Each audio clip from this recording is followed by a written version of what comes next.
মানুষ যখন নেক কাজ করে ওই নেক কাজে শুধুমাত্র আমি সওয়াবে দেই না, নেক কাজ করলে আমি নেকের উসিলায় আমলনামার সগীরা গুনাহ এমনি মাফ করে দেই।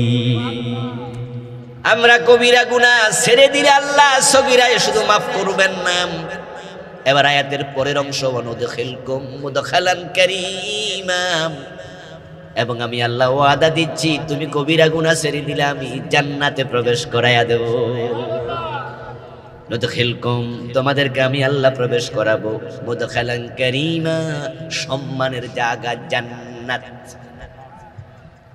আজকের মাহফিলে আমরা যারা আসছি সবাই জান্নাতে যেতে চাই, এই বিষয়ে কোনো দ্বিমত নাই, ঠিক না? আলহামদুলিল্লাহ, এটা ভালো, এটা খুবই ভালো। একদল হতভাগা তো আছে জান্নাতে যেতে চায় না, এরা জান্নাত বিশ্বাসই করে না, নাস্তিক। এবং এই সংখ্যা দিন দিন বাড়ছে, কিন্তু এটা খুবই জঘন্য। আমি গত 29 তারিখে জাপানে গিয়েছিলাম, এই গত 20-22 দিন হলো আর কি। দুদিন ছিলাম একটি ছোট্ট ট্যুরে। ওখানে গিয়ে আমি আমাদের বাংলাদেশি ভাইদের থেকে শুনতে পেলাম, আমি জানতে চাইলাম এদেশে কোন ধর্মের প্রভাব বেশি। যদি আমি আগে জানতাম চায়না এবং জাপান, সেখানে বৌদ্ধ ধর্মের প্রভাব বেশি। কিন্তু আমি টোকিওতে, যেটা জাপানের রাজধানী, সেখানে আমি খুব একটা প্যাগোডা দেখতে পাইনি। মুসলমানদের ধর্মীয় ইবাদতের জায়গা মসজিদ, হিন্দুদেরটার নাম কি মন্দির, বৌদ্ধদেরটার নাম কি প্যাগোডা, খ্রিস্টানদেরটা চার্চ, ইহুদিরটা সিনাগগ। এক এক ইবাদত এক এক জায়গা এক এক নাম, ইবাদত গাহে। তো আমি টোকিওতে খুব একটা প্যাগোডা দেখলাম না। এই জন্য আমি প্রসঙ্গক্রমে জিজ্ঞাসা করলাম যে ভাই এখানে ধর্মের প্রভাব কোনটা? তারা বলল যে একসময় বৌদ্ধ ধর্মের প্রভাব ছিল, কিন্তু এখন 52% জাপানি তারা কোনো ধর্ম মানে না। নাউজুবিল্লাহ বলতে মন চায় না ভাই? নাউজুবিল্লাহ অর্থ কি? আল্লাহ আমি আশ্রয় চাই, আমি যেন এমন না হই। 52। সেখানে মানুষ আছে বলল 12.5 কোটির মতো, কিন্তু মুসলিম আছে মাত্র 3.5 থেকে 4 লাখ, আর বাকি সব হলো কাফের। মুসলমানের সংখ্যা 1% না, 0.0000, তারপরে সামান্য। 52% নাস্তিক। আমি জানতে চাইলাম কেন এমনটা হলো। উত্তর দিচ্ছে তারা, বলছে যে তারা কাজের ব্যাপারে এত বেশি সচেতন, কাজ ছাড়া কিচ্ছু বোঝে না, এই জন্য ধর্মকর্ম নিয়ে ভাবেও না। আরে কাজ ভালো জিনিস, সময়ের প্রতি গুরুত্ব দেয়া ভালো জিনিস, কিন্তু এই জন্য আখেরাত ভুলে যাওয়া এটা কি ভালো জিনিস? আমার বন্ধু জাপানিরা নাস্তিক হয়ে যাচ্ছে। পৃথিবীতে বিভিন্ন দেশে এখন দিন দিন নাস্তিকের সংখ্যা বাড়ছে। একটা সময় আসবে তামাম দুনিয়াতে আল্লাহওয়ালা একজন মানুষও আর থাকবে না, তখন কিয়ামত হবে। কিয়ামতের আগে এরকম কাফের বেড়ে যাবে, মুশরিক বেড়ে যাবে, মুনাফিক বেড়ে যাবে, নাস্তিক বেড়ে যাবে। আপনারা নাস্তিকের কথা শুনে এখানে হয়তো একটু ভাবলেন যে এত নাস্তিক জাপানে, এবং আরেকটা দেশ জার্মান, আপনার সরি ভুল বললাম, উত্তর কোরিয়া, দক্ষিণ কোরিয়া শুনেছেন না? উত্তর কোরিয়ার এখন রাষ্ট্রপ্রধানের নাম কি? ওং জং চং কি একটা আছে না, মাথা মোটা। ওই পাগলার দেশে ধর্ম পালন নিষিদ্ধ, এত জঘন্য। নাস্তিক বাড়ছে, আপনারা আশ্চর্য হচ্ছেন আর কি। এখানে নাস্তিক নাই, কিন্তু এখানে কিছু মুশরিক আছে। এখানে আজকের মাহফিল, এখানে কিছু কাফের আছে, এখানে কিছু মুনাফিক আছে। মসজিদে আছে, মাহফিলের জায়গা আছে, মসজিদ তো আরো পবিত্র জায়গা। নবীজি 1450 বছর আগে বলছেন, ইয়াতি আলান নাসি জামানুন ইয়াজতামিউনা ফিল মাসাজিদি লাইসা ফীহিম মুমিনুন। এমন একটা জামানা আসবে যে জামানার মানুষগুলো জামাতের সাথে নামাজ পড়বে, ইমাম মুয়াজ্জিন মুসল্লি একটাও ইমানদার না। কোনটা মুশরিক, কোনটা কাফের, কোনটা মুনাফিক। তবে মসজিদে নাস্তিক থাকবে না, কারণ যারা আল্লাহকে বিশ্বাস করে না তারা মসজিদে নামাজ পড়তে যাবে না, কিন্তু মুশরিকরা যাবে। মুশরিকরা মসজিদে যায়। এখানে 2-4 জন থাকতে পারেন না, থাকা ভালো, আমি সম্ভাব্য বলছি। যারা মাইজ ভান্ডার দরবার শরীফের মুরিদ, যে মাইজ ভান্ডার দরবারের পাশে কি মসজিদ নাই? ওখানে যারা যায় তারা নামাজ পড়ে, আবার পীর সাহেবের পায়ের মাঝে সেজদা দেয়। 8 রশি কি মসজিদ নাই? আমি নিজে গিয়েছিলাম, যদিও মাইজ ভান্ডার আমি যাই নাই এখনো, যাবো এক সময় যদি সুযোগ পাই, দেখতে যাব আর কি, ইবরতের জন্য যাব। 8 রশি গিয়েছিলাম একবার, মাগরিবের নামাজ পড়েছি 8 রশি দরবারের মসজিদে। বিশাল মসজিদ বানাইছে একটা, কিন্তু আমি পড়ছি একটা ছাপরা মসজিদ, ওটাতে এখনো ওটা ওপেন করেনি। বিশাল আলিশান মসজিদ বানাইছে। তো ছাপরাতে নামাজ পড়ে পীর সাহেবের কবর দেখতে গেলাম, গিয়ে দেখি 2 জন কবরে সেজদায় পড়ে আছে। 8 রশিতে মসজিদও আছে, আবার পীরের পায়ে সেজদা আছে। দেওয়ানবাগের পীর সাহেবকে তার মুরিদ সেজদা দিছে, তা আমি 2 চোখে দেখেছি আপনাদের চান্দিনাতে। এই ওয়াজ আমি অনেক জায়গায় করছি, কিন্তু আজকে আপনাদের খুব কাছাকাছি ওয়াজ হইতেছে, চান্দিনা আপনার ঘরে লেগে। আমি দামতি মাদ্রাসা ছাত্র ছিলাম, তো কুমিল্লা ভিক্টোরিয়া কলেজে আমি অনার্সে পড়েছি, ছিলাম চৌধুরীপাড়া। আমাদের এই ভাইদের তত্ত্বাবধানের নেতৃত্বে ওনারা আমাদের বস লিডার ছিলেন। চৌধুরীপাড়া থেকে বর্ষাকাল ছিল, নৌকায় চড়ে গেলাম আরিখোলা, না কি নামটা আছে না কি, আরিখোলা নেই, আরিখোলা। ওখান থেকে ভিক্টোরিয়া কলেজ, ফেরার পথে চান্দিনা নামলাম, চান্দিনা হয়ে এবার আসবো। দেখি এখানে অনেক মানুষ জড়ো হয়ে আছে চান্দিনা বাস স্ট্যান্ডে। তা আমি একজনকে জিজ্ঞাসা করলাম, ভাই এখানে এত মানুষ দাঁড়ায় আছে রাস্তার পাশে, ঘটনা কি? আর ছোট্ট একটা ফ্যান্ডেল এরকম, ওই সামিয়ানাটুকু নাই, শুধুমাত্র অতটুকু, মাথার উপরে যতটুকু আছে।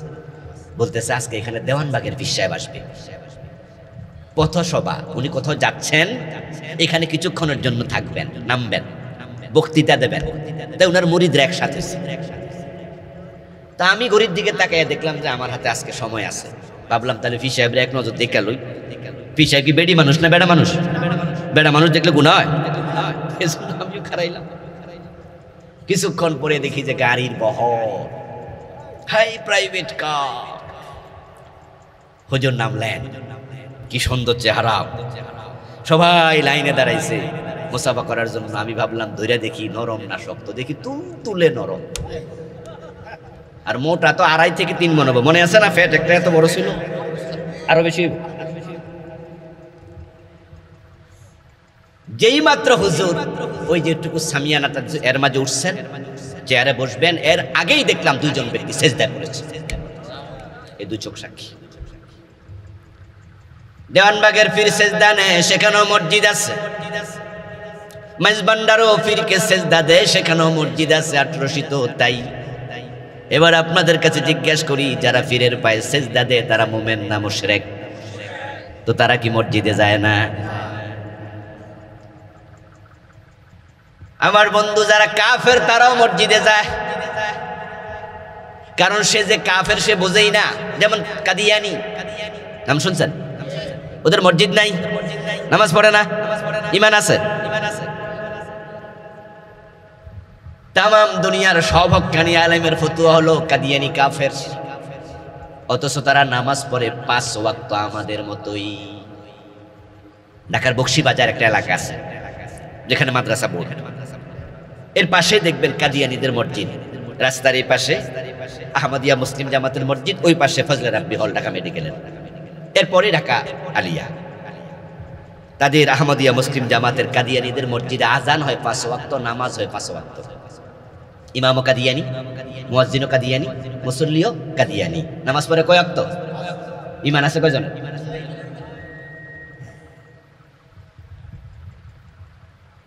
এই যে কয়দিন আগে আমাদের একজন নেতা, উনি টেলিভিশন সাংবাদিকদের সাক্ষাৎকারে বলছিলেন যে আমরা শরিয়া আইনে বিশ্বাস করি না।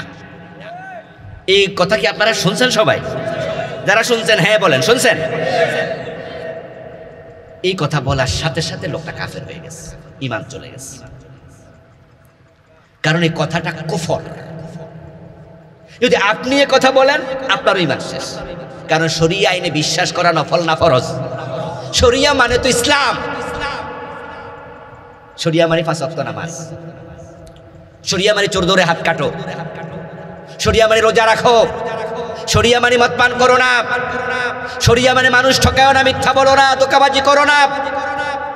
এই কোরআন হচ্ছে শরীয়তের মূল মন্ত্র। যদি কেউ বলে আমি শরিয়া মানি না, এর মানে সে কোরআন মানে না। আমার দোস্ত কাদিয়ানি নামাজ রোজা হজ যাকাত সব মেনো কেন কাফের হলো? কারণ তারা কোরআন মাজিদের একটা বিধান মানে না, শুধু একটা জায়গা, সেটা হলো বিশ্ব নবী, শেষ নবী, খাতামান নবিয়্যিন। যারা কাদিয়ানি তারা গোলাম আহমদ কাদিয়ানকে নবী মানে। অথচ আল্লাহ তাআলা কিন্তু আজ থেকে 1450 বছর আগে কোরআন শরীফে বলছে, মা কানা মুহাম্মাদুন আবা আহাদিম মির রিজালিকুম ওয়ালাকিন রাসূলুল্লাহি ওয়া খাতামান নাবিয়্যিন। আমার নবী শেষ নবী। 1450 বছর আগে কিন্তু নবুয়তের রাস্তা বন্ধ, ক্লোজ। আর গোলাম আহমদ কাদিয়ানের জন্ম হচ্ছে ইন্ডিয়াতে 1835 সনে। এর মানে আজ থেকে 250 বছর কম বেশি। আর নবুয়তের দরজা বন্ধ হলো আজ থেকে 1450 বছর আগে। এই লোকটা যখন এই কথা বলল, সে নবী, কোরআনের সেই অংশের সাথে তার কুফরি হয়েছে। কিছু লোক তাকে নবী মেনেছে, তাই তারাও কাফের হয়ে গিয়েছে। কাফের হওয়ার জন্য পূর্ণ কোরআন স্বীকার করা লাগে না, কোরআনের একটা অস্বীকার করল, একটা অক্ষর অস্বীকার করলো কি কাফের। ও দোস্ত আমার সামনে যারা আছেন, আলা লাহুল খালকু ওয়াল আমর, আল্লাহর কোরআনের আয়াত, সাবধান, সৃষ্টি যার, আইন চলবে শুধু তার। এই আয়াতের সাথে দ্বিমত করছেন, আল্লাহর আইন আপনার ভালো লাগে না, আল্লাহর আইনের পক্ষে কোনোদিন মিছিল দেন নাই, মিটিং করেন নাই, আল্লাহর আইনের পক্ষে কোনোদিন কথা বলেন নাই, এমন 2-4 জন এখানেও আছেন, বরং আপনার কাছে এটাও পছন্দ। অথচ আল্লাহর কথা হচ্ছে জমিন আমার, আইন হবে আমার। ইনিল হুকমু ইল্লা লিল্লাহ, আল্লাহ ছাড়া কারো আইন চলবে না। এই ঘোষণা কার? আমার? বলেন না, এই ঘোষণা কি আমার না আল্লাহর? আইন চলবে কার? 54 বছরের বাংলাদেশ, আল্লাহর আইন কয়দিন চলছে? হ্যাঁ, আমরা ব্যর্থ হয়েছি। আমরা এমনি মুখে মুখে বলতেছি আমরা সব মুসলমান। সাবধান মুসলমান, সাবধান। আমি বলছিলাম আল্লাহ তাআলা বলেন, যদি তোমরা কবিরা গুনাহ ছেড়ে দাও তাহলে আমি তোমাদেরকে জান্নাতে প্রবেশ করাবো। আমরা সবাই জান্নাতে যেতে চাই। আল্লাহর কাছে আমরা দোয়াও করি, আল্লাহ আমাদেরকে জান্নাতে যাওয়ার তৌফিক দাও, বলেন আমিন। জান্নাত চাইয়েন, আন্তরিকভাবে চাইয়েন। ইবনু মাজার একটি হাদিস আসছে, নবীজি বলছেন, মান সাআলাল্লাহাল জান্নাতা সালাসা মাররাত ক্বালাতিল জান্নাতু আল্লাহুম্মা আদখিলহুল জান্নাহ। যদি কোনো ব্যক্তি আল্লাহর কাছে 3 বার আন্তরিকভাবে জান্নাত চায়, আর আল্লাহ তার দিকে তাকায় দেখে যে জান্নাতে যাওয়ার মতো উপযুক্ত আছে, মেসেজটা আল্লাহ জান্নাতের কাছে পৌঁছায়, জান্নাতকে কথা বলার ক্ষমতা দেয়, তখন জান্নাত সুপারিশ করে আল্লাহকে বলে, আল্লাহ আমিও সুপারিশ করি, তাকে জান্নাতে ঢুকায় দাও।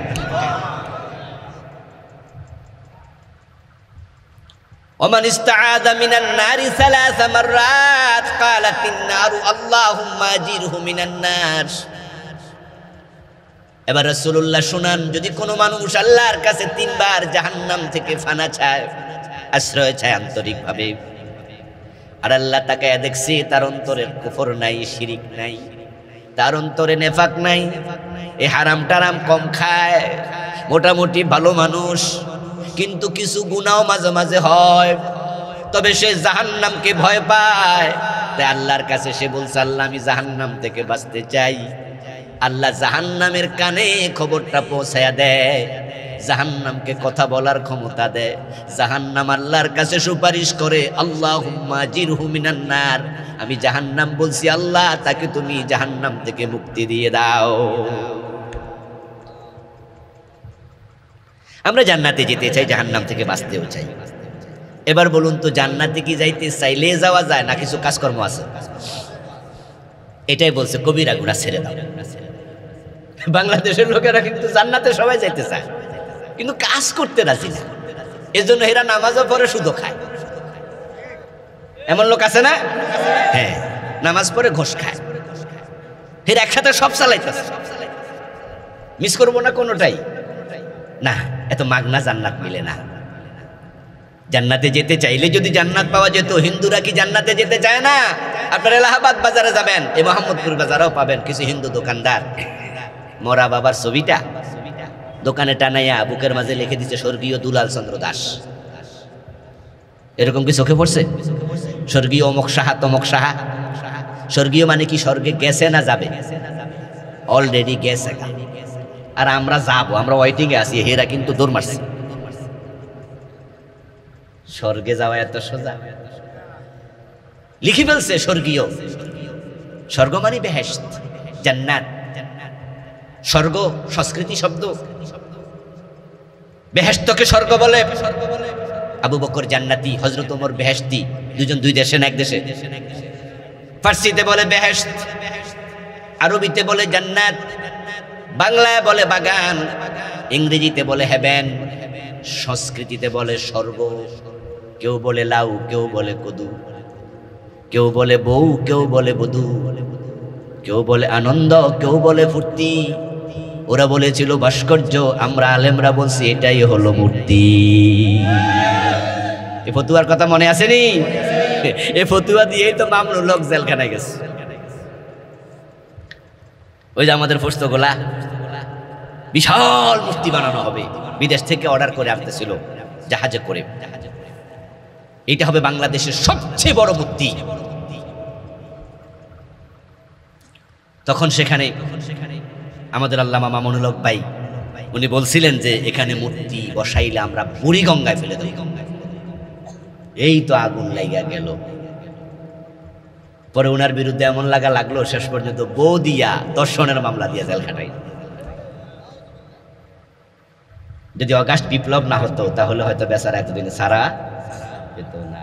জুলাইয়ের বিপ্লব না হলে সারাও পাইত। আমরা বলেছি মিয়া শব্দ পরিবর্তন কেন করো? তোমরা বলো ভাস্কর্য, আমরা বলছি এটা মূর্তি। মূর্তি বানানো জায়েজ নাই, মূর্তি বানানো হারাম, মূর্তি বানায়ও না। লাউ যেটা কদু সেটা, বউ যেটা বধূ সেটা, ভাস্কর্য যেটা মূর্তিও সেটা। আমাদের কথা তারা শোনে নাই। তারা বলছে আমরা মূর্তি বানাই না, আমরা ভাস্কর্য বানাচ্ছি। বাড়াবাড়ির রেজাল্ট ভালো না, প্রমাণ হয়ে গেছে জুলাইয়ের 5 তারিখের দিন এমন অবস্থা হলো ওই মূর্তির গলার মাঝে রশি লাগাইয়া মাটিতে ফেলা হয়েছে। কোন কোন মূর্তির মাথায় উঠে কেউ কেউ ফসরাও করছে। আরে মরা বেড়ার কি বেজ্জতি হইল? এ মরা বেড়ার কি বেজ্জতি, মাথায় উঠে প্রস্রাব করে লোক। এই জন্য বেশি বাড়াবাড়ি কখনো ভালো না। উনি দেশের স্বাধীনতার কাণ্ডারি ছিল। 71-এ উনার স্বাধীনতার জন্য যে আনফেরালাল ভূমিকা ছিল, এ নিয়ে আমরা তো দ্বিমত করি না। আমরা তো বলি যে উনি সম্মানিত মানুষ, দেশ স্বাধীনের পিছনে তার ভূমিকা সবচেয়ে বেশি। এবং উনাকে বঙ্গবন্ধু বলতে আমরা তো কুণ্ঠিত নই। আমরাও বলি উনি বাংলাদেশের মানুষের বন্ধু। যে তাই বলে কি মূর্তি বানাতে হবে? শাহজালাল রহমতুল্লাহ আলাই মূর্তি বানাইছে না ভাঙছে? নবী ইব্রাহিম আমাদের বাবা, জাতির পিতা, উনি কি মূর্তি বানাইছে না ভাঙছে? তো আমরা মূর্তি বানাবো কেন? ক্ষমতা পেয়ে পাগল হইয়া গেছিল। সীমা লঙ্ঘন ভালো নয়। আমার বন্ধু বলছিলাম জান্নাত স্বর্গ এক জিনিস। এখন হিন্দু মিয়া স্বর্গীয় লেখে বসে আছে, কিন্তু আল্লাহর কোরআন বলে যারা শিরিক করে তারা জান্নাতে যাবে না। আল্লাহর সাথে যারা শিরিক করে তাদের জন্য জান্নাত হারাম। ওমান ইউশরিক বিল্লাহি ফাকাদ হারামাল্লাহু আলাইহিল জান্নাহ ওয়া মাওয়াহুন নার। যারা শিরক করে তাদের জায়গা জাহান্নাম। আল্লাহ বলে আমি জান্নাত হারাম বানাইছি। জান্নাতের মালিক কে? জান্নাত দেবেন কে? কোন নবীর হাতে জান্নাত আছে? কোন ওলির হাতে আছে? বরং নবীরা যে জান্নাতে যাবে সেটার মালিকও কে? হাসরের ময়দানে নবীরাও ভয়ে বলবে ইয়া নফসি ইয়া নফসি ইয়া নফসি। আর আমরা তো ফিস সাহেবের উপর ভরসা করে বসে আছি। অনেকে আছেন আমার মুক্তার, আছেন আমার ব্যারিস্টার, শেষ বিচারের হাইকোর্টেতে তিনি আমায় করবেন পার, আমি পাপি, তিনি জামিনদার, টুনটুনা টুনটুন দোতরা বাজাচ্ছে। আরে ভাই, তোমার উনি সাথে নিয়ে জান্নাতে যাবে, সেদিন টর্চ লাইট দিয়া খুঁজে পাইবে না ভণ্ড পীরকে। জান্নাতে যেতে চাইলে যাওয়া যায় না, তবে যেতে হবে। এখন যাওয়ার জন্য আল্লাহ তাআলা শর্ত দিলেন, ইন তাজতানিবু কাবায়রা, যদি কবিরা গুনাহ ছেড়ে দাও তাহলে জান্নাত। এখন আমরা জান্নাতে যারা যেতে চাই, কবিরা গুনাহ ছাড়া দরকার আছে না নাই? কবিরা গুনাহ ছেড়ে দেবেন, আজকে এটাই ওয়াজ। কবিরা গুনাহ আমলনামায় থাকলে একটা কবিরা গুনাহও জাহান্নামের কারণ হয়ে যেতে পারে, যদি আল্লাহ ক্ষমা না করে। একজন সাহাবী যুদ্ধের মাঠে তিনি শহীদ হলেন। নবীজি সাল্লাল্লাহু আলাইহি সাল্লামের গোলাম ছিলেন, দাস ছিলেন। এক যুদ্ধে রাসূলের সাথে গেলেন, ওখানে তিনি শাহাদাত বরণ করলেন, মারা গেলেন। কোন একজন রাসূলের কাছে এসে খবরটা দিলেন, ইয়া রাসূলুল্লাহ ফুলানুন قد استشهد قال كلا قد رأيته في النار بعبعة قد غلها। খবর দিলেন, ইয়া রাসূলুল্লাহ অমুক আজকের যুদ্ধে শাহাদাত বরণ করেছে। নাম বললেন, রাসূলের গোলাম ছিল সে, অমুক আজকে শাহাদাত বরণ করছে। নবীজি সাথে সাথে বললেন, কাল্লা, অসম্ভব, শাহাদাত বরণ করে নাই, সে মারা গেছে। قد رأيته في النار, আমি তাকে জাহান্নামে দেখে এসেছি। রাসূল মেরাজের রাতে জান্নাতও দেখছে, মেরাজের রাতে রাসূল জাহান্নামও দেখছে, সশরীরে দেখছে। বলে আমি তাকে জাহান্নামে দেখে এসেছি। কোন অপরাধ? এবার রাসূলুল্লাহ ব্যাখ্যা করছেন, বিআবাতিন কাদ গাল্লাহা, তার অপরাধটা ছিল একটা যুদ্ধের গনিমতের মাল থেকে একটা চাদর চুরি করেছে। কিছু করা গনিমতের মালের কথা বলছি না, যুদ্ধ লব্ধ মাল বন্টন হয় নাই, সে এক চান্সে, এক সুযোগ একটা চাদর নিয়ে গেছে। এই যে একটা চাদর চুরি করেছে, কেউ টের পায় নাই, কিন্তু একজনে দেখেছে। তিনি কে? আল্লাহকে ফাঁকি দেয়া যায় না রে ভাই। যাদেরকে ফাঁকি দেয়া যায় আমরা তাদের ব্যাপারে সচেতন হই, আর যাকে ফাঁকি দেয়া যায় না তার ব্যাপারে সচেতন হই। এই জন্য দেখবেন যখন কেউ চুরি করে, গাছে একটা নারকেল আছে, একটা ডাব আছে, একটা আম আছে, একটা পেয়ারা আছে, রাস্তার পাশ দিয়ে যাওয়ার সময় ছোট্ট নারকেল গাছ, নারকেলটা চুরি করবে, দেখবেন যে ডাইনে চায়, বামে চায়, এদিক সেদিক চায়, কিন্তু যিনি আসমান থেকে দেখেন আকাশের দিকে তাকাইতে ভুলে যায়।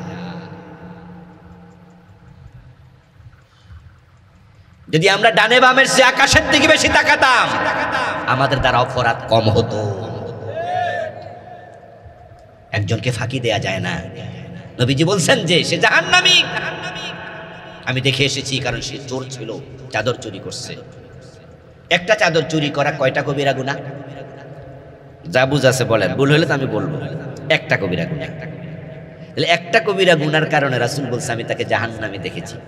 তো আজকের মাহফিলে যারা আমরা আছি, আমাদের আমল নামায় একটা গুনাহ নাই, ঠিক না? কয়টা? 2-4টা আছে। কি মুসিবত! অথচ আমরা তো ভাবতেছি বেহেশত আল্লাহ আমারে না দিয়া দেখ। আর সাবধান মুসলমান। মাররান নবী সাল্লাল্লাহু আলাইহি ওয়াসাল্লাম বিকবরাইন জাদিদাইন فقال انهما لا يعذبان وما يعذبان في كبير اما احدهما لا يستتر من بوله واما الاخر يمشي بالنميمه رواه البخاري। কোন এক নতুন কবরস্থানে রাসূল গেলেন, সেখান দিয়ে যাচ্ছিলেন, দেখেন দুটি নতুন কবর দেখা যায়। নবীজির একটি মুজিজা ছিল, তিনি কবরের উপরে দাঁড়াইলে কবরের ভিতরের হালত তিনি নিজে দেখতে পেতেন। নবীজি কবরস্থ মানুষের যদি আযাব হতো, তাদের চিৎকার নিজের কানে শুনতেও পেতেন। উঠাউঠি করলে তো ওয়াজ করে মজা হবে না। কি ওয়াজ কি ভালো লাগতেছে না নাকি? উঠবেন না, জরুরি না হলে উঠবেন না, টয়লেটে হলে উঠবেন। কালকে এখানে ওয়াজ হবে না, আমরা বেশিক্ষণ করবো না, খুব মনোযোগ দিয়ে শুনবেন, এগুলো খুব দরকার। না আমরা তো সবাই জান্নাতে যেতে চাই, 5 ওয়াক্ত নামাজের 1 ওয়াক্ত পড়ে না, এই বেটাও জান্নাতে যাইতেছে। আজীব মানুষ আমরা। নবীজি নতুন কবরের পাশে দাঁড়ালেন, দাঁড়িয়ে বললেন ইন্নাহুমা লা ইউআযাবান, এই যে দুইটা কবর, এই দুই কবরের বাসিন্দারে আযাব দিচ্ছে আল্লাহ, আযাব দিচ্ছে, আযাব দেয়া হচ্ছে। এখন কি অপরাধ? নবীজি এবার বলছে এই কবরের মালিকের অপরাধ হলো, এই কবরওয়ালার অপরাধ হলো সে প্রস্রাব থেকে পবিত্র হতো না। পবিত্রতা কি নফল না ফরজ? এই যে প্রস্রাব করার পরে ঢিলাও নেয় না, কুলুকও নেয় না, লারা দিয়ে খারাই যায়। এমন কিছু লোক আছে না, এই কুত্তার মতো প্রস্রাব করে, খারাই খারাই। প্রস্রাব করার পরে দেখবেন যে ফ্যানটা সামনে ভিজা রয়েছে, মানে প্রস্রাব পড়ছে। এমন ব্যাকরণ, অপবিত্র। নামাজ পড়তেছে, হুঁশ নাই, প্রস্রাবওয়ালা কাপড় দিয়ে পড়ে ফেলছে। হতে পারে সেই সাহাবী ছাগলের রাখাল ছিলেন, গরুর রাখাল ছিলেন। ওই যে গরুর প্রস্রাব, ছাগলের প্রস্রাব মাঝে মাঝে গায়ে লাগতো, ওই কাপড় দিয়া নামাজও পড়ে ফেলছেন, ভালো করে সতর্ক হন নাই। এই অপবিত্রতার গুনার কারণে রাসূল বলছে তার কবরে শাস্তি হচ্ছে। আর পাশের কবরের দিকে ইঙ্গিত করে প্রিয় নবী বলছেন, আর এই বেটা হলো ইয়ামশি বিন নামিমা, সে একজনের খবর আরেকজনের কাছে পৌঁছাইতো, কুটনামি করতো, একজনের কথা আরেকজনের কাছে লাগাই দিয়া গন্ডগোল পাকাইয়া দেয়। এমন লোক সমাজে আছে না নাই? মহিলাদের মাঝে এই দোষটা একটু তুলনামূলক পুরুষের চেয়ে একটু বেশি, পুরুষদের মাঝেও আছে। কিছু কিছু লোক আছে দেখবেন যে লাগাই দিয়া পাশে খাড়ায় মুসকি মুসকি হাসে, দিছি লাগাই যা, বদ চরিত্র। ভাইয়ে ভাইয়ে লাগাই দেয়, স্বামী স্ত্রীতে লাগাই দেয়, শাশুড়ি বউতে লাগাই দেয়। মহিলা দিয়া কয় শুনছেন নি গো, শুনছেন নি? কয় কিতা? আমরা রেডি করতে পারেনি। এখন তো হে কয় কিতা কইতে পারেনি, কয় এটা তো গজব হয়ে গেছে। এবার হাসা মিশা যা আছে সব বলে আত্মীয়তার সম্পর্ক বিনষ্ট করে দেয়। এমন কিছু জালেম আছে না নাই? আমরা তাদের কাতারে যাব না। কথা পেটের ভিতরে রেখে হজম করে ফেলতে হবে। পেটের ভিতরে কথা হজম করতে শিখতে হবে। আমানতের খেয়ানত করা যাবে না। নবীজি বলছে এই লোকটার বদ অভ্যাস ছিল, সে নামিমা করতো, নাম্মাম ছিল, তাই কবরে আযাব চলছে। ও প্রিয় ভাইয়েরা বলুন তো, এই যে প্রস্রাব থেকে অপবিত্র হয়েছে, কয়টা কবিরা গুনাহ? একটা। সে নামিমা করতো, কয় প্রকারের কবিরা গুনাহ? একটা। এখন আমাদের খবর কি? আমাদের কয়টা? বরং আমি তো দেখি আমাদের গুনার কোনো অভাব নাই। এজন্য তাওবা করা দরকার আছে না নাই? আমলনামায় গুনাহ রেখে জান্নাতমুখী হও না। আমলনামায় গুনাহ রেখে মরতে যেও না। কেউ কেউ আমার আলোচনা শুনে বলবেন, হুজুর তাহলে তো জান্নাতে যাওয়া বড় কঠিন। আমি বলবো, হ্যাঁ দোস্ত, যে তাওবা করে না তার জন্য কঠিন। কিন্তু আল্লাহ তাআলা রাসূল আমাদেরকে বলছে, আকাশ পরিমাণ গুনাহ যদি করে ফেলো আর তাওবা যদি ভালো করে করো, আল্লাহ এমন ভাবে গুনাহ মাফ করে, কামাল্লা যামবালাহু, মনে হয় সে গুনাহ করে নাই, গুনাহ করে নাই। আদম আলাইহিস সালাম, উনাকে আল্লাহ তাআলা বানালেন জান্নাতে। কেউ কেউ বলছেন যে না, দুনিয়ার একটা জমিনে বানায়া জান্নাতে নিয়েছেন, সেটাও হতে পারে, আলেমদের ইখতিলাফ আছে। কিন্তু তিনি জান্নাতে ছিলেন, এটা নিয়ে কোনো ইখতিলাফ নাই। আমরা আহলে সুন্নাত ওয়াল জামাত সবাই বলি জান্নাতে তিনি ছিলেন। কিছুদিন পরে তাকে জান্নাত থেকে বের করে দেওয়া হলো, দুনিয়াতে পাঠিয়ে দিয়েছে। আচ্ছা, দুনিয়াতে পাঠানোর পিছনে কোনো ঘটনা টটনা কি ছিল? শুনেছেন? সেটা হলো একটা গাছের কাছে যেতে আল্লাহ মানা করছিলেন, ফালা তাকরাবা হাযিহিস শাজারা, ওই গাছের কাছে যেও না। আদম আলাইহিস সালাম গেলেন, মা হাওয়াও গেলেন। ফালাম্মা যাকাশ শাজারা বাদাত লাহুমা সাওআতুহুমা তাফিকা ইয়াকসিফানি আলাইহিমা মিন ওয়ারাকিল জান্নাম। আল্লাহ কোরআনে হিস্ট্রি বর্ণনা করছেন, লম্বা আলোচনা করছেন। ওই গাছের কাছে গেল, গাছের ফল খেলো, সাথে সাথে গায়ের জান্নাতের পোশাক খুলে মাটিতে পড়ে গেল। দুইজন জান্নাতের গাছের পাতা ছিঁড়ে ছিঁড়ে লজ্জাস্থান ডাকতে শুরু করলেন। কিছুক্ষণ পর আল্লাহ তাআলা আবার বললেন, তোমরা এবার জান্নাত থেকে বেরিয়ে যাও, বেরিয়ে যাও। জান্নাত থেকে আল্লাহ তাআলা বেরও করে দিলেন। অপরাধ করছিল কয়টা? কথা শুনে নাই কয়টা? আমরা শুনি না কয়টা? কম্পেয়ার করবেন, কম্পেয়ার।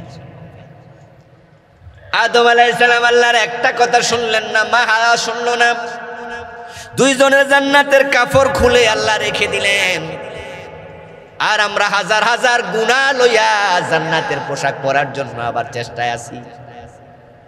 একটা কথা শুনে নাই, জান্নাত থেকে বের করে দিলেন। আমরা ডজন ডজন অপরাধ করে এসে জান্নাতে ঢুকতে চাই। ও দোস্ত, আদম আলাইহিস সালাম, মা হাওয়া আলাইহিস সালামের কাহিনী আল্লাহ আমাদেরকে কোরআনের আয়াত দিয়ে শোনাইছে। আমরা সেখানে ছিলাম না ওনাদের সাথে, আমরা দেখি নাই তাদের অবস্থা। আল্লাহ এগুলো আমাদের শোনায়, ইতিহাস বুঝায় না, ইতিহাস শোনায় না, আদম হাওয়াকে শর্মিন্দাও বানায় না। এই কাহিনী শোনাই আল্লাহ আমাদের বুঝাতে চায়, আমার একটা কথা না শোনাতে তোমাদের বাবা মারে ধাক্কায়া বের করে দিছি। আমার কথা না শুনে জান্নাতে ঢুকার তোমরা আগ্রহ দেখাইয়া কোনো লাভ নাই। এখন আপনি আর আমি চাইলেও কি গুনাহ থেকে বাঁচতে পারি? কঠিন। আমরা ব্যালেন্স করে দেবো ইনশাআল্লাহ। আমাদেরকে আল্লাহ তাআলা বানাইছে, বানানোর পরে উনি জানে যে আমাদের ভিতরে লোভ আছে, ক্রোধ আছে, হিংসা আছে, ঘৃণা আছে, সাথে নফসে আম্মারা আছে, পাশে ইবলিস শয়তান আছে। এ ক্রোধে পইরা বউ তালাক দিয়ে দিব। একসাথে কয়টা দেয়? যত তালাকের মাসালা পাইছি তার মাঝে 3-এর কম দিছে এমন পাইছি খুবই কম। বরং এমনও পাইছি যে হুজুর কয়টা দিছি মনে নাই, রাগ উঠছিল, রাগ থামা পর্যন্ত দিছি, গনে নাকি না। বউ তালাক দিচ্ছে, রাগ উঠেছে। পাশে দাঁড়ানো বড় ভাইয়ের বউ ভাবি যখন দেখতেছে দেবরে তার বউ তালাক দিচ্ছে, ভাবি দিছে ধমক, এই তুমি কি করছো? কত মারেও তালাক। মানে রাগ উঠছে, ভাবিরও তালাক। এর রাগের কারণে মারামারি হয়, কিলাকিলি হয়, খুনাখুনি হয়ে যায়। এবার বলুন তো, এই যে ক্রোধ, এই যে রাগ, এটা কি আমরা বাজার থেকে কিনে আনছি না ভিতরে আছে? এর রাগটা দিছে কে? এটা জিবিল্লি বলা হয়, এটা ফিতরতি, এটা সৃষ্টিগত। এই জন্য দেখবেন যে 3 মাস 4 মাস বয়সী বাচ্চা মায়ের দুধ খাবে, যখন পেটে ক্ষুধা লাগছে তখন সে ওয়া ওয়া করে প্রথমে কিন্তু হালকা সিগন্যাল দেয়। তো মা যদি কোলে না আনে তাহলে আর একটু জোরে কান্দে। যখন দেখে যে আরো কানতে হবে, জোরে কানলে মা আসতে দেরি করে, কোলে লইলো আর দুধ খায় না। খেয়াল করছেন কেউ কোনোদিন? এটা 4 মাস বয়সী বাচ্চা, তোর আবার জিদ একটু। তখন মা, বাবা গো, সোনা গো, আদর করলে, চুমু দিলে, এবার আস্তে করে ফাইফা ফাইফা কান্দা বন্ধ করে দুধ। এই যে ক্রোধ, এটা সৃষ্টি। 500 টাকার নোট 1 বছর বয়সী বাচ্চার হাতে দেবেন, দেখবেন যে কত সুন্দর করে নেয়। কাগজ দিয়ে দেখেন, ফালাই দিবেন, টাকা হেও বুঝছে। লোভ এত মারাত্মক। আপনি খাইতে পারছেন, আপনাকে দিল 2টা ডিম, 3টা ডিম, 4টা দিলে আপনি কোন ভাই ভাই পারবো না, মাছ 2 টুকরা 3 টুকরা আর পারবো না। কিন্তু টাকা যদি 10,000 দিয়ে কয় 20,000 দেবনি, মুসকি হাসি দিয়ে কয় দেন। 50,000 দিলে আরো দেন, 1 লাখ দেন, 5 লাখ দেন, 1 কোটি দেন, নিতে পারবেন না কয় তাহলে বাতিজার খবর দেবো, কান্দে লইয়া যাবো। দিতেই থাকে। প্রিয় ভাই, আমাদের লোভ সৃষ্টিগত, আমাদের ক্রোধ সৃষ্টিগত। এবার বলুন তো, এই যে আমরা নারী দেখলে আকর্ষিত হই, কবিরা গুনাহ করি, জেনা ব্যভিচার হয়ে যায়, নারীদের সাথে প্রেমের সম্পর্ক হয়, এই যে নারীদের প্রতি পুরুষ, পুরুষের প্রতি নারীর আকর্ষণ, এটা কি আমরা বাজার থেকে কিনে আনছি না ভিতর থেকে? বয়স মাত্র 3 বছর, 2 বছর, 4 বছর, একজন সুন্দরী সুঠাম দেহের অধিকারী যুবতী 3 বছর বয়সী বাচ্চাকে কোলে নেয়, তার বুকের সাথে লাগাইয়া রাখে। ওই বাচ্চাটা তার আপনজন না, অন্য একজনের বাচ্চা, তাকেও কোলে নেয়।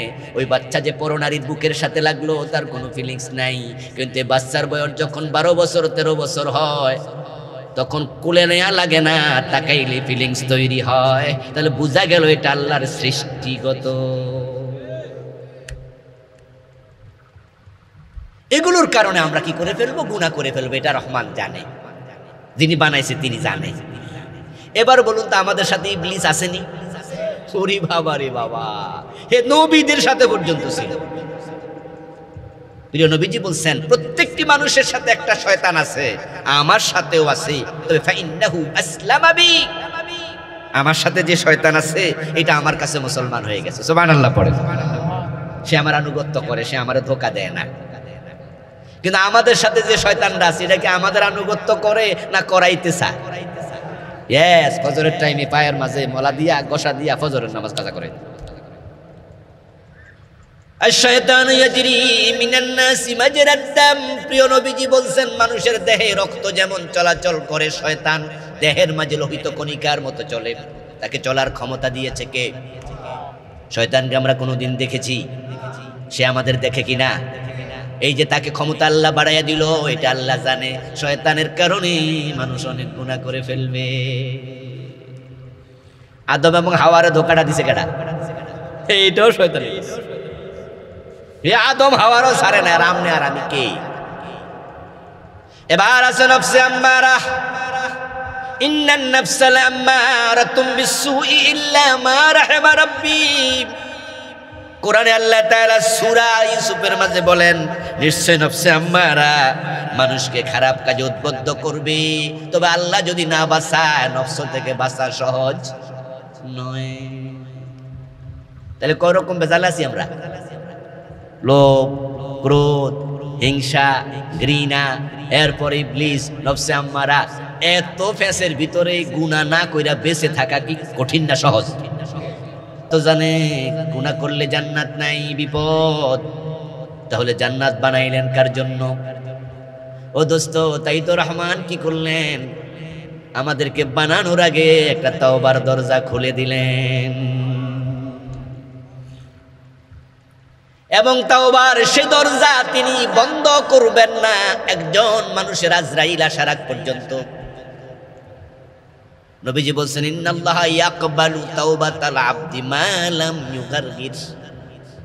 ব্যক্তির মৃত্যুর যন্ত্রণা শুরু হওয়ার আগেই তাওবা বন্ধ, মৃত্যুর যন্ত্রণা পর্যন্ত তাওবার দরজা খোলা।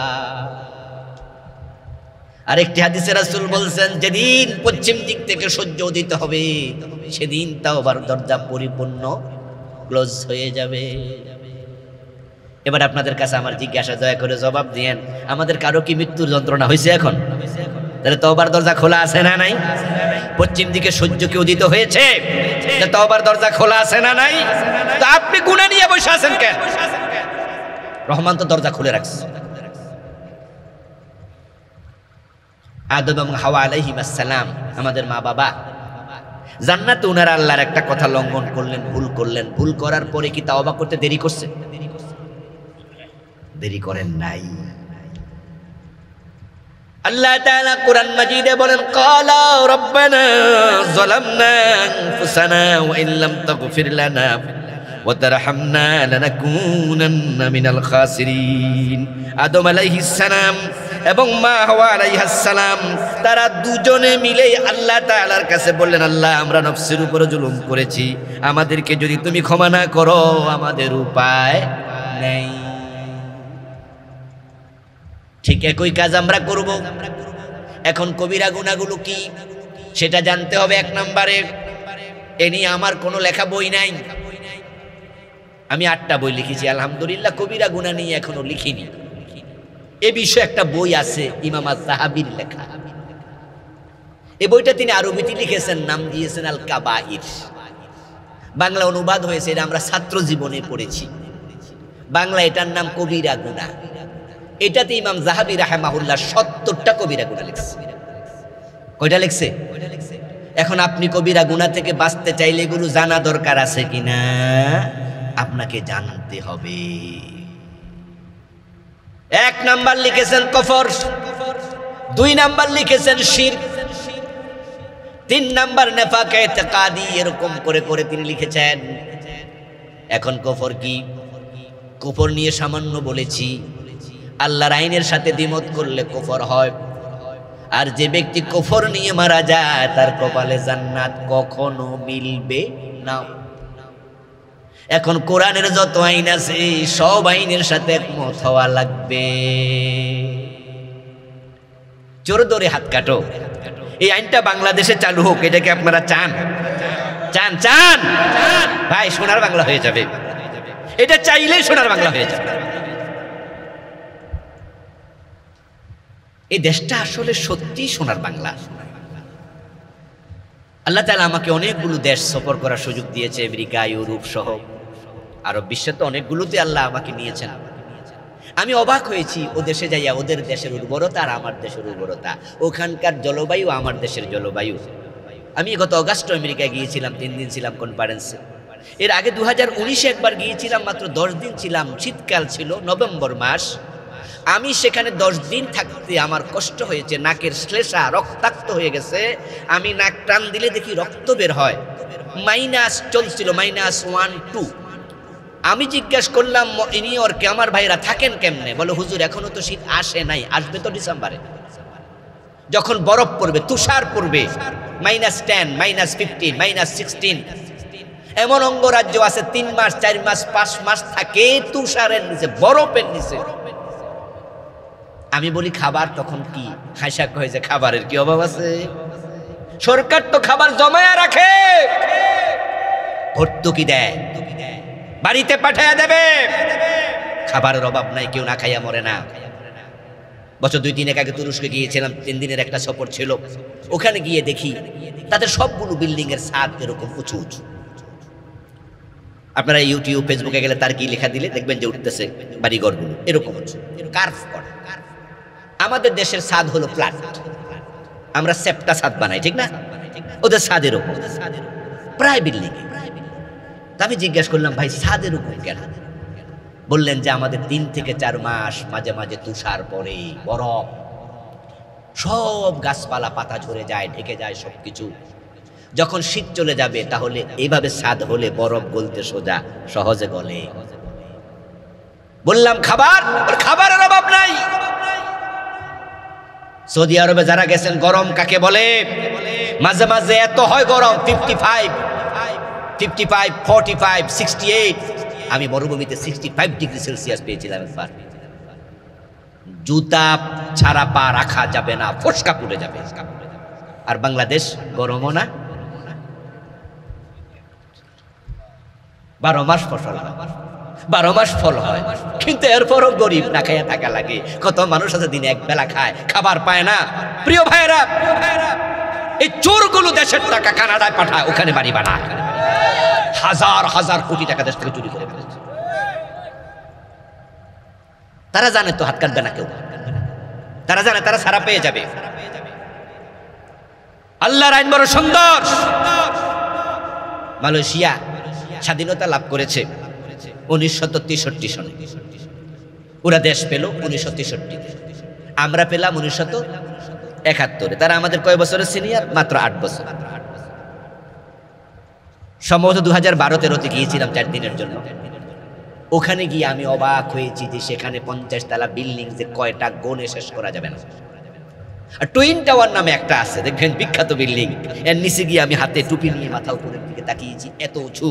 আমি মনে মনে ভাবলাম তারা যদি 8 বছরের সিনিয়র হয়ে এত 50 তলা বিল্ডিং বানাতে পারে, এত উন্নত হতে পারে, আমরা বাংলাদেশে একটা আজ পর্যন্ত 50 তলা বানাতে পারলাম না। আমরা কেন গরিব?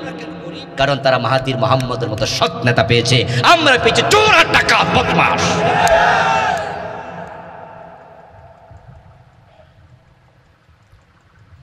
এটা সত্যি সোনার বাংলা। এখানে দুবাই গিয়েছেন, সৌদি আরব গিয়েছেন, অনেকে আছেন মধ্যপ্রাচ্যের শ্রমিক, মধ্যপ্রাচ্যের চাকরিজীবী, মধ্যপ্রাচ্যের ব্যবসায়ী। দেখবেন রাস্তার দুপাশে সৌদি আরবও গাছ আছে, দুবাইতে কাতারেও আছে। গাছের নিচে একটু তাকাবেন, নিচে সুন্দর করে পাইপ লাইন দেয়া আছে। সকালে পানি দেয়া লাগে, সন্ধ্যায় আবার পানি দেয়া লাগে, না হয় গাছ মরে যাবে। আর সোনার বাংলার মাটি কত উর্বর। একটা আম খাইয়া বিচি ফেলে দেন, 6 মাস পরে দেখবেন নিজে নিজে গাছ জন্ম নেয়।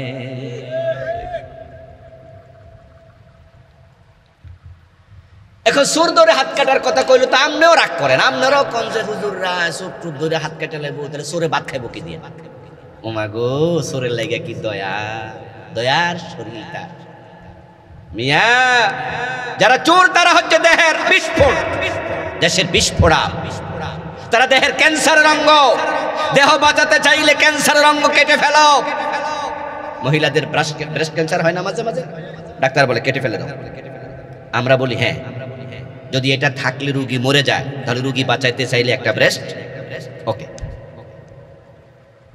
এই সমাজে সবাই চোর না, সবাই ডাকাত না। এখনো ভালো মানুষ অনেক আছে, চোর আছে 2% 3%, কিন্তু ওই কয়টার কারণে আমরাও শান্তিতে আছি। ওদের হাত কেটে দিলে শান্তি কায়েম হয়ে যাবে, শান্তি কায়েম। এগুলো শুধুমাত্র শান্তির জন্য না, এটা ফরজ ইবাদত, এটা ফরজ ইবাদত। নবীজি বলছে আমার মেয়ে ফাতেমা চুরি করলে আমি তার হাত কেটে দেব। শরীয়তের বিধান হচ্ছে মদ পান করলে 80 বেত দিতে হবে। আপনাদের কাছে আমার জিজ্ঞাসা, বাংলাদেশে মদ আছে কিনা? 80 বেতের আইন হয়েছে নি? অথচ ওমর রাদিয়াল্লাহু তাআলা আনহু তো নিজের ছেলে আবু শামাকেও রেহাই দেন নাই। মদ্যপানের অপরাধে প্রিয় পুত্রকে নিজ করে মেরেছ দৌড়া, মরেছে পুত্র তোমারই চোখের পরে। আরে মদ কেমনে বন্ধ হবে?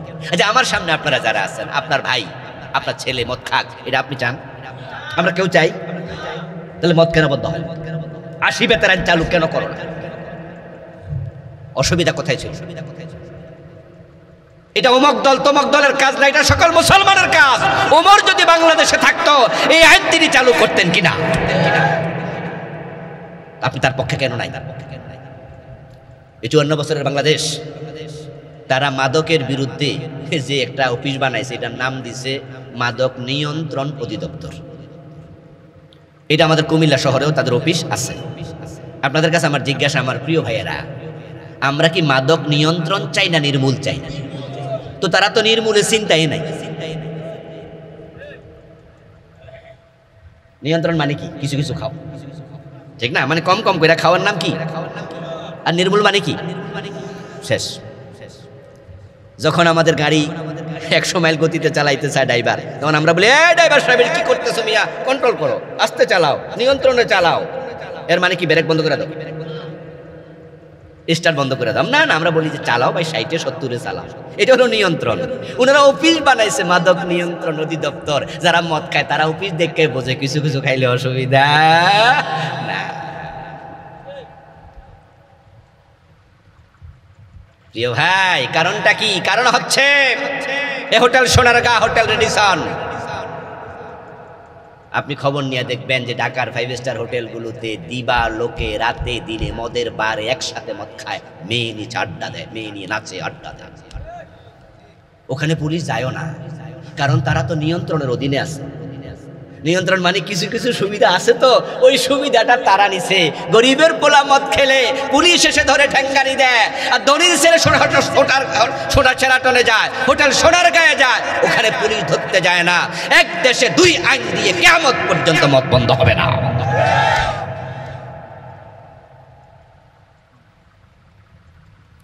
আল্লাহর আইন বিধান মেনে চলার নাম ঈমান, বিপরীতে যাওয়া কুফর। কুফর 1 নম্বর কবিরা গুনাহ। আর শিরিক দ্বিতীয়। এদেশে শিরিক আসেনি? অভাব নাই।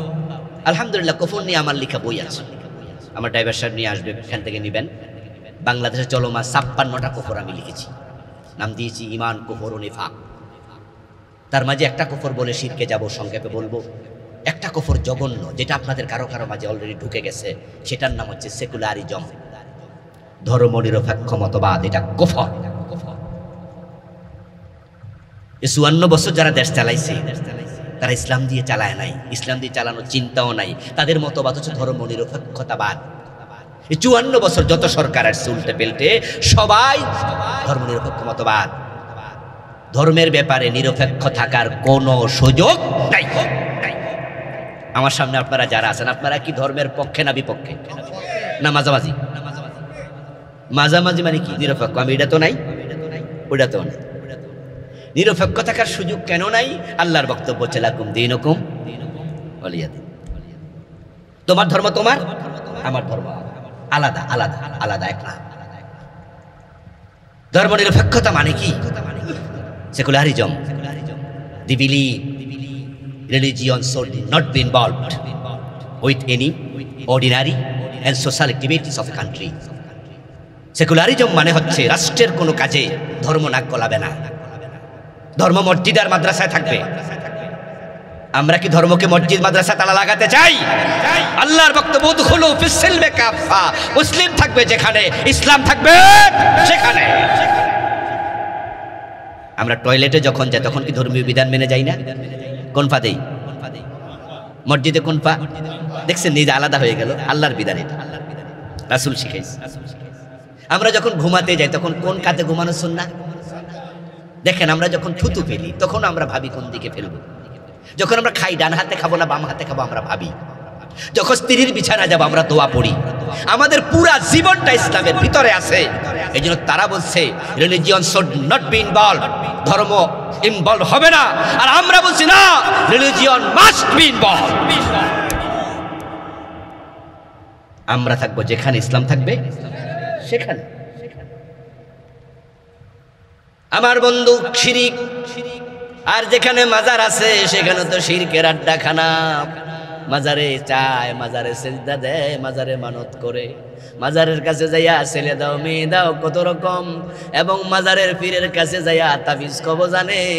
জিজ্ঞাসা করলে বলে গলায় তাবিজ ঝুলাইছি আর বিপদ হবে না। হাতের মাঝে আংটি দেয়, মাজারের খাদেম থেকে কিনেছে, ব্যবসায় উন্নতি হয়ে যাবে। আঙ্গুল আছে 5টা, আংটি দেয় 7টা, এক একটার এক এক গুণ। কোন আংটি আছে যেটা দিলে বিপদ আপদ বাড়ির চারিপাশেও নাকি। আরে শিরিক বুঝে না মুসলমান। বলুন তো, বিপদ আপদ থেকে আংটি বাঁচায় না আল্লাহ বাঁচায়? ক্ষমতা আংটির না আল্লাহ? শিরিক মানে হলো যাহা আল্লাহর জন্য খাস, এতে অন্যকে শামিল করার নাম হলো শিরক। তোমার সন্তান পিশাব দিতে পারবে না, এই জন্য সন্তান চাইতে হবে কার কাছে? আমরা একটু হতাশ হই আর কি, হুজুর চাইছি আল্লাহর কাছে, এই 4-5 বছর ধরে এত দোয়া করছি, পিশাব হুজুর দিয়েও করাইছি, বাড়িতে মিলাদও ফরাইছি, হুজুর আমনেও তো কত দোয়া করছেন, কই হয়নি, ফোলামাইয়া হয় না। এই জন্য ডাক্তারের ওষুধও খাইছি, সব শেষ।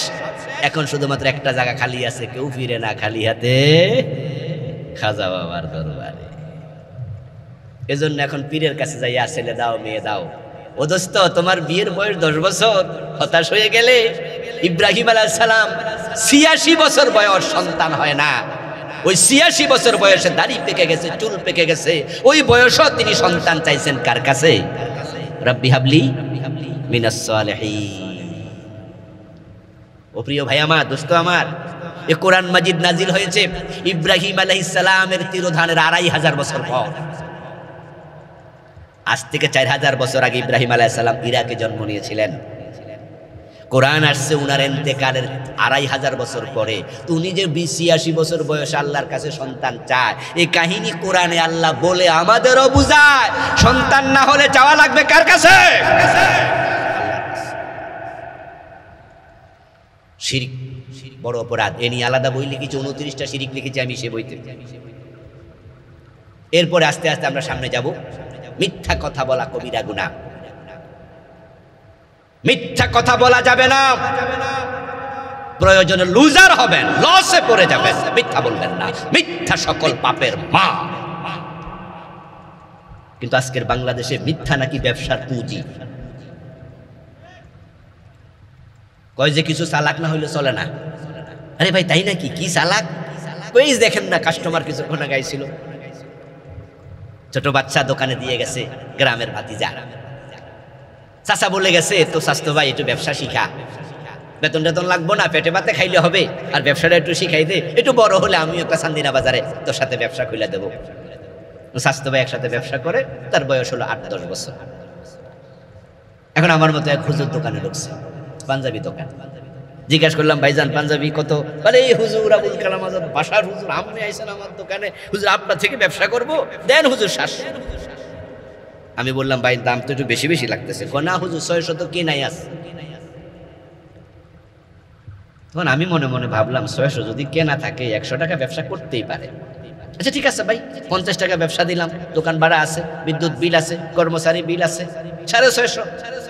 বলে হুজুর আপনি যেহেতু কইছেন 650 দেন, কোনো অসুবিধা নাই, ব্যবসা লাগবো না। আমারে ভাইজান এটা ধরাই দিয়া যাওয়ার সময় কি কয় জানেন? হুজুর দোয়া করেন। এর মানে ওইটা ব্যবসা, টাকা যেহেতু পায় না দোয়াটা পাইবে। আমি তো মনে মনে খুশি, মাশাআল্লাহ, আমি হুজুর হইয়া তো কত জিতি, মাহফিলে গেলে মানুষ টাকা দেয়, মাদ্রাসায় পড়ে বেতন পাই, মানুষ হাদিয়া দেয়, আর আজকে জামাও কিনলাম ব্যবসা ছাড়া। মনে মনে আমি খুশি। আমি যখন দোকান থেকে বের হলাম, ওই ছোট্ট ভাতিজা বলতেছে, স্বাস্থ্য ভাইরে বলতেছে, স্বাস্থ্য ভাই আপনি যে বললেন 650 টাকা কিনা, এটা তো 300 টাকা কিনা। আরে বেটা ব্যবসা শিখ, কি শিখ? তোর বাপে না ব্যবসা শিখাই দেওয়ার জন্য দিয়ে গেছে আমার কাছে, কিছু সালাক না হইলে চলে না। হুজুরকে যদি 600 না কইতাম তাহলে তো হুজুর 650 দিত না। কথা হইলো তো এই কাম আমিও করবো, সবাই লোকে করিস না, কিন্তু হুজুর দেখলে করিস। হুজুর একটু ব্যাককল কম বোঝে, সহজ সরল, বিশ্বাস করে লাগবে। এই জন্য সবাই সব কাস্টমারের লোকে করিস না। আমার দোস্ত, আপনি আমাকে ব্যাককল বললেন, অবুঝ বললেন, আসলে কি আমি তাই? আমি আপনার কথা বিশ্বাস করেছিলাম, আমি বেকুব না, কিন্তু আপনি বিশ্বাসের মূল্য দিতে পারেন না, আপনি বিশ্বাসঘাতক। ব্যাককল আমি না, ব্যাককল আপনি। আপনি আত্মপ্রবঞ্চক, আপনি প্রতারক। কে বলেছে আপনাকে 600 টাকা বলতে? আমি তো বলিনি। আমি তো বলেছিলাম দাম একটু বেশি। আপনি তো বলতে পারতেন যে হুজুর দাম বেশি, তবে ভালো, জামাটা ভালো। আচ্ছা কত দিবেন দেন, তাহলে মিথ্যা বলা লাগতো না। মিথ্যাকে ব্যবসার পুঁজি বানিয়েছেন।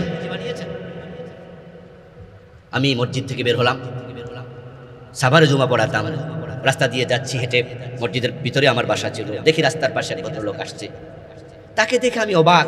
কিছুদিন আগে মুখে এরকম চাপ দাড়ি ছিল, এখন একবারে দাড়ি ক্লিন শেভ, সপ্পান সপ্পা। আমার সামনে পড়ছে ইয়াং ছেলে, সামনে পড়াতে আমি তাকে বললাম, কি হে আসসালামু আলাইকুম, দাড়ি কই? মুখে হাত দিয়া বলো, হুজুর ব্যবসা করবো তো, কাঁচামালের ব্যবসা, এই জন্য একটু প্রস্তুতি নিতেছি। তো আমি বললাম, বুঝলাম না, কাঁচামালের ব্যবসার লগে দাড়ি কামাইয়া প্রস্তুতি নিচ্ছ? বলে, হুজুর মানুষ কইছে মুখে দাড়ি লইয়া মিছা কথা কওয়া যাবে না। আমি বললাম, তো মিছা কথা কইতে হবে কেন? তখন উত্তর দেয়, হুজুর মিছা না কইলে ব্যবসা হয়। তখন আমি বললাম, তাহলে যদি মিথ্যা কথা বলার জন্য মুখের দাড়ি সুন্নাহ, ওটা ফেলে দিতে হয়, তাহলে লুঙ্গি রাখছো কেন? লুঙ্গি তো ফরজ, এটাও ফেলে দাও। কে বলছে তোমাকে এই কথা? যুবককে কিছু নসিহা করে ছেড়ে দিলাম। প্রিয় ভাইয়েরা, আপনারা মিথ্যার আশ্রয় নিচ্ছেন। শুধু দুধে পানি মিশায় না, উল্টা লিখে দেয় খাঁটি গরুর দুধ পাওয়া যায়। আরে দুধে পানি মিশানো একটা কবিরা গুলা, যেটা লিখছেন সত্য না মিথ্যা লিখছেন, তাহলে কয়টা ডাবল হলো না? দুধে পানি মিশানো এটা একটা গুনাহ, লিখেছেন আবার খাঁটি গরুর দুধ আরেকটা গুনাহ। দোকানদারের ছেলে বাপের কই, বাবা এমনি তুমি দুধে পানি মিশাও, আবার এটা কথা লেখা দরকার কি খাঁটি গরুর দুধ? বেটা তুই বুঝবি না, দুধ তো খাঁটি লিখি নাই, গরু না খাঁটি লিখছি, খাঁটি গরু, খাঁটি দুধ না। কি বুদ্ধি! বাহ বাহ বাহ বাহ! মানুষ ঠকাইয়া তুমি ভাবছো কি লাউয়ের পোকা আছে তুমি টের পাও না, তুমি মানুষকে টের পাইতে দেও না। ওই পোকাওয়ালা লাউ বিক্রি করে তুমি খুশি, লোকটা টেরই পায় নাই, বিক্রি করে দিচ্ছে। অথচ একজন আছে যাকে ফাঁকি দেয়া যায় না, তিনি কে? দুধে পানি মিশাইছ, ক্রেতা টের পায় নাই, একজন টের পাইছে, তিনি কে? ওই যে ওমর ফারুকের কাহিনী আপনারা জানেন, যে রাতের বেলায় শুনেছে মা মেয়ের গল্প। মেয়ে বলেছে, মা দুধে পানি দেয়া যাবে না, ওমর মানা করেছে। তখন মা বলেছিল, এত রাতে আর ওমর কই? বলে, ওমর না দেখুক, কে দেখে? আল্লাহ আল্লাহ, ফাত্তাকুল্লাহ মাস্তাতাতুম। قال رسول الله صلى الله عليه وسلم من باع عيبا ولم يبينه لم يزل في مقت الله ولم تزل الملائكة تلعنه। সহিহ মুসলিমের হাদিস। নবীজি বলছেন, যে ব্যক্তি কোনো দোষওয়ালা বস্তু ক্রেতাকে না দেখাইয়া বিক্রি করে দিল, যখন থেকে বিক্রি করলো তখন থেকে তার উপর ফেরেশতাদের বদদোয়া পড়তে থাকে। লাম তাজালিল মালাইকাতু তালানুহু, রহমতের ফেরেশতাদেরকে আল্লাহ বলে এর গজবের বদদোয়া দে। ফেরেশতারা বলে, আল্লাহ এই দোকানদারের উপরে তুমি গজব নাজিল করো, গজব নাজিল করো, গজব নাজিল করো। মানুষকে ওজনে কম দিয়া ঠকাইয়া ঠকাইয়া ভাবতেছেন আপনি চালাক মানুষ, আপনি বাগদুব, আপনি বাগদুব, আপনার গজব করতেছেন। কি ভাববেন? হুজুর গজব পড়লে যে দিন দিন ব্যবসায় উন্নতি হয়? 2 নাম্বার লোকের উত্তর হলো, ব্যবসায় উন্নতি হতে পারে আল্লাহ ছেলে একটা মাস্তান বানায় দিবে। মদখোর বানায়া দেবে, ক্যান্সার দিয়ে দেবে, তোমাকে জীবনের এক পর্যায়ে গিয়ে এমন ভাবে হ্যারাসমেন্ট করবে যা কামাইছিল আম সালা একসাথে শেষ করবে। হারামের মাঝে কোনো আরাম নাই, স্বল্পে তুষ্ট, স্বল্পে তুষ্ট। হালাল ভাবে আসবে কোটি টাকা ওয়েলকাম, হারাম ভাবে এক পয়সা। পাঁচ ওয়াক্ত নামাজি মানুষ মুখের মাঝে দাঁড়িয়ে আছে, মাথায় টুপি আছে, কিন্তু গরু বিক্রি করতে, গাই গরু বিক্রি করতে নিলে 3 দিন পর্যন্ত তার বাচ্চারে দুধ খাওয়ায় না, ওলানটা এত বড় বানায় না। এই জাতীয় সিস্টেম দেবীর দ্বারা আসেনি কেন? আপনি ওলান বড় করছেন কেন? ওলান বড় করছেন, যে বেটা কিনবে সে মনে করবে মনে অনেক দুধ, না আসলে কি এত দুধ? তো কেন ফাঁকি দিচ্ছেন? কেন মানুষকে ঠকাচ্ছেন? আরে নবীজি সাল্লাল্লাহু আলাইহি সাল্লাম একদিন বাজারে গেলেন, তিনি বাজার মনিটরিং করতেন। আমাদের নেতারা তো বাজারে যায় না, যাওয়ার সাহস তো নাই, এই জন্য পুলিশ লইয়া হাঁটে, ঠিক না? যে যত বড় নেতা তার সাথে পুলিশ থাকে তত বেশি। আর ফারুক আজম ওমর অর্ধ দুনিয়ার সম্রাট, গাছতলায় জমাতে কোনো বডিগার্ড ছিল না। কারণ বাজারে কত 2 নাম্বারই হয় তা দেখার জন্য কেন যাবে না এমপি, কেন যাবে না মন্ত্রী, বাণিজ্য মন্ত্রী কেন যাবে না? কেমনে যাবে? ডরে তো অস্থির, যদি কেউ মাইরা লায়। কারণ মানুষ এমন ঠকানি, হেই ঠকাইছে, এই মাইর খাওয়ার জন্য তো হে জানে মাইর খাওয়া আমার জন্য জায়েজ। কে কোন জায়গায় মারে কোয়া যায় না। রাসূল গেলেন, এক ব্যক্তি এক স্তূপ খাবার বিক্রি করছে, তিনি গিয়ে স্তূপের ভিতর হাত ঢুকাই দিলেন। ফাওয়াজাদা বালালা ফাকালা ওয়া মাহি, নবীজি সেখানে হাত ঢুকানোর পরে দেখলেন যে ভিতরে ভিজা ভিজা পাওয়া যায় স্তূপের ভিতরে খাবার। রাসূল জিজ্ঞাসা করলেন, ওমা হাজা মা হাজা, ওই বেটা ভিতরে ভিজা কেন? এক মুষ্টি বের করলেন, এগুলা কি? সে বলে আসাবাতুস সামা, আসাবাহুস সামা, হে রাসূল বৃষ্টি পাইছে, আসমানে পাইছে, মানে বৃষ্টি পড়ছে।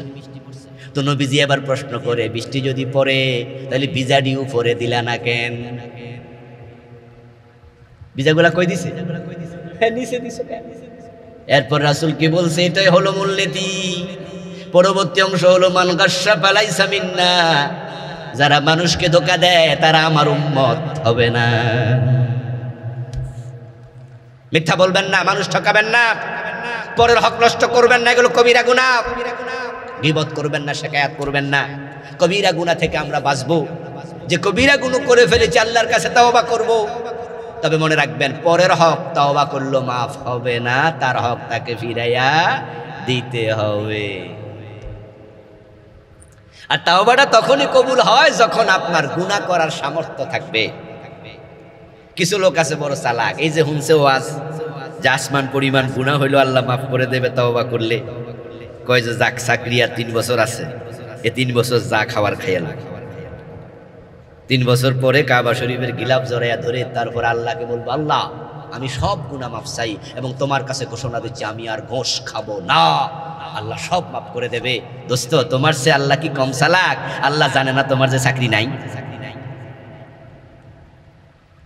আপনি বলবেন আল্লাহ আর আমি গোশ খাবো না, আরশের মালিক বলবে তোরে গোশ দেয় কেডা? খাইতি, চাকরি তো নাই। এই জন্য অপরাধ যখন ধরা পড়বে তাওবা তখনই হবে, পরে নয়। অন্যের সম্পদ পকেটে রেখে নিজের অধীনে রেখে তাওবা নয়। আল্লাহ তাআলা শহীদের সব গুনাহ মাফ করে দেয়, কিন্তু পরের হক শহীদ কেউ আল্লাহ মাফ করে না। অন্যের অধীনে ঋণগ্রস্ত আছেন, টাকা এনেছেন, হাওলা টাকা দেন না, পাওনা জিনিস দেন না, বোনের হক দেন না, ভাইয়ের হক দেন না, অন্যের হক জোর করে দখল করেছেন, জাল দলিল করেছেন, ক্ষমতার প্রভাব খাটাইয়া জমি নিয়ে গেছেন। আপনি বলবেন আল্লাহ মাফ করে দাও, লাভ নাই।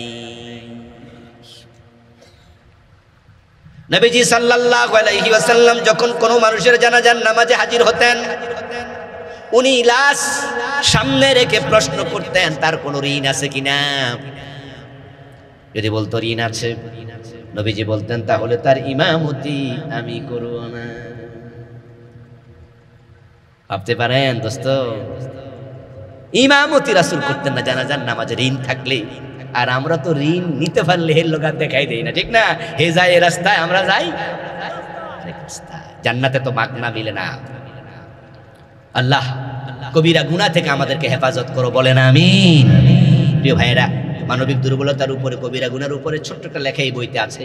ব্যক্তি ও পরিবার গঠন, ইসলাম, পুরা পারিবারিক জীবন, ব্যক্তি জীবন নিয়ে লিখেছি।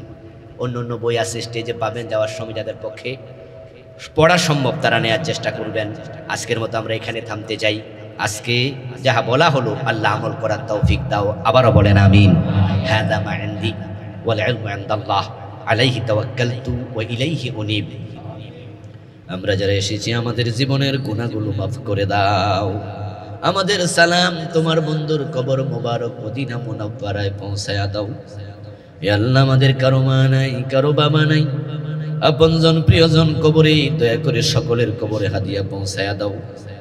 বিশেষ করে যে এলাকায় বসে দোয়া করছি মনিব, এলাকার মাটির নিচে যারা শুয়ে আছে ইমান নিয়া, সবার কবরকে জান্নাতের টুকরা বানায়া দাও। সবার জীবনের সবগুলা গুনাহ মাফ করে দাও। এ আল্লাহ, আজকের এই মাহফিলের জন্য যারা টাকা পয়সা দিলেন, বুদ্ধি পরামর্শ দিলেন, সবার সব খেদমত কবুল করে নাও। এ আল্লাহ, সে জোহর আসর থেকে পর্যন্ত যে কথাগুলো বলা হলো, হক কথাগুলো আমল করার তৌফিক আমাদের দিয়ে দাও। মনিব, বাংলার জমিনকে কোরআনের জন্য কবুল করে নাও। এই জমিনে তুমি কোরআনের রাজ কায়েম করে দাও। সুবহান রাব্বিকা রাব্বিল ইজ্জাতি আম্মা ইয়াসিফুন ওয়া সালামুন আলাল মুরসালিন ওয়ালহামদুলিল্লাহি রাব্বিল আলামিন। ওয়াসসালামু আলাইকুম ওয়া রাহমাতুল্লাহ। সুবহানাকাল্লাহুম্মা ওয়া বিহামদিকা আশহাদু আল্লা ইলাহা ইল্লা আনতা আস্তাগফিরুকা ওয়া আতুবু ইলাইক। আল্লাহ হাফেজ।